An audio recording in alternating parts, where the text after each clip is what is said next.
जहां महसूस हो फैसला हुकूमत के खिलाफ हो सकता है तो केस ही बेंच से वापस ले लिया जाए। यह केस आपसे रह गया और हमारे सामने आ गया। आखिर अल्लाह ताला ने भी कोई मंसूबा डिजाइन किया ही होता है। जस्टिस मंसूर अली शाह के बेंचेस के खैरात को केस मुकर्रर न करने पर तौहीन अदालत केस की समाअत के दौरान रिमांड। कहा, प्रैक्टिस एंड प्रोसीजर कमेटी को मुकदमा वापस लेने का इख्तियार कहां से आया।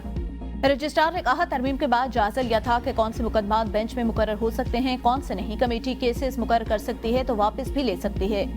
जस्टिस मंसूर अली शाह ने कहा, यह हम बताएंगे कमेटी केस ले सकती है या नहीं। ये केस शायद आपने गलती से रह गया लेकिन बेंच में आ गया तो कमेटी का काम खत्म। कमेटी चलते हुए केसेस वापस ले तो अदलिया की आजादी तो खत्म हो गई। यह मामला जजेस कमेटी बेंच से केस वापस ले सकती है या नहीं। जुडिशियल ऑर्डर से फुल कोर्ट तश्कील देने पर मुआवलत लेना शुरू। सीनियर वकील मुनीर मलिक और हामिद खान को अदालती मुआवन मुकर्रर कर दिया गया। मुआवनत के लिए अटॉर्नी जनरल तलब। केस की समाअत कल तक मुलतवी।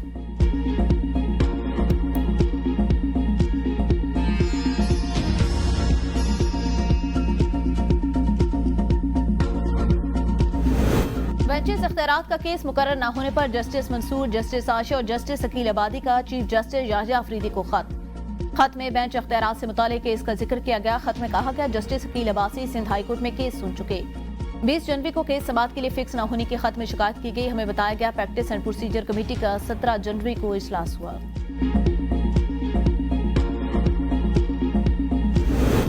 शराब और असला बरामदगी केस अलीमीन गंडापुर के नाकाबिले जमानत वारंट गिरफ्तारी बरकरार। वारंट गिरफ्तारी की तामील न होने पर अदालत बरहम। डीआईजी ऑपरेशन से वजाहत तलब। अलीमीन गंडापुर की हाजिरी से इस्तिस्ना की दरख्वास्त मुस्तरद। सीनियर सिविल जज इस्लामाबाद ने केस पर समाअत की। अदालत ने रिमार्क्स दिए, हर तारीख पर आप इस्तिस्ना की दरख्वास्त देते हैं, मुल्जिम अलीमीन गंडापुर को पेश नहीं करते। वकील ने कहा, आप मुल्जिम की बरियत की दरख्वास्त पर पहले फैसला करें। इस सवाल से अदालती हुक्म मौजूद। अदालत ने 29 जनवरी तक केस की समाअत मुलतवी कर दी।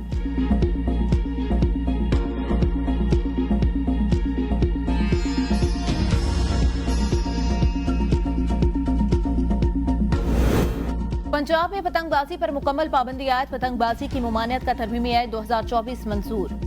पतंगबाजी नाकाबिले जमानत जुर्म करार। पतंग उड़ाने वाले को 3 से 5 साल कैद या 20 लाख रुपए जुर्माना या दोनों होंगे। पतंग साज और ट्रांसपोर्टर को 5 से 7 साल कैद या 50 लाख जुर्माना या दोनों होंगे। पतंगबाजी में मुलविस बच्चे को पहली बार 50,000 जुर्माना, दूसरी बार 1 लाख जुर्माना होगा। पतंगबाजी तैयारी, फरोख्त और नकलो हमल पर 5 लाख से 50 लाख रुपए तक जुर्माना होगा।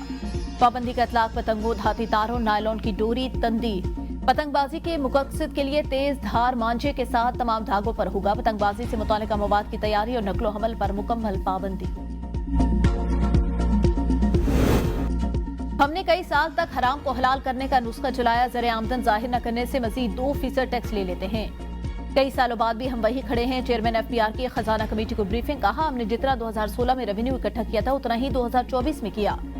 चेयरमैन कमेटी का कहना था, सब जानते हैं हमारी आधी मईशत ब्लैक और ग्रे एरिया में है। ब्लैक और ग्रे मईशत को बाकायदा मईशत का हिस्सा कैसे बनाएंगे। ऐसे इकदाम होने चाहिए कि ब्लैक में पैसा बाहर न जाए। इजलास में टैक्स कवानीन तरमीमी बिल 2024 का जायजा। बिल में नॉन फाइलर के खिलाफ सख्त इकदाम तजवीज।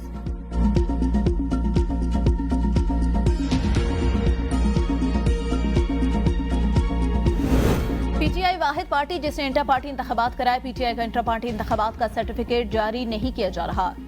तहरीक इंसाफ दुनिया की छठी बड़ी सियासी जमात। चेयरमैन PTI बैरिस्टर गौहर की इलेक्शन कमीशन के बाहर मीडिया से गुफ्तगू। कहा, इंटर पार्टी इंतखाबात के खिलाफ 5 दरख्वास्त गुजारों ने इंतखाबात में हिस्सा नहीं लिया। अगली समाअत पर इलेक्शन कमीशन को जवाब देंगे। तहरीक इंसाफ का निशान बानी PTI है।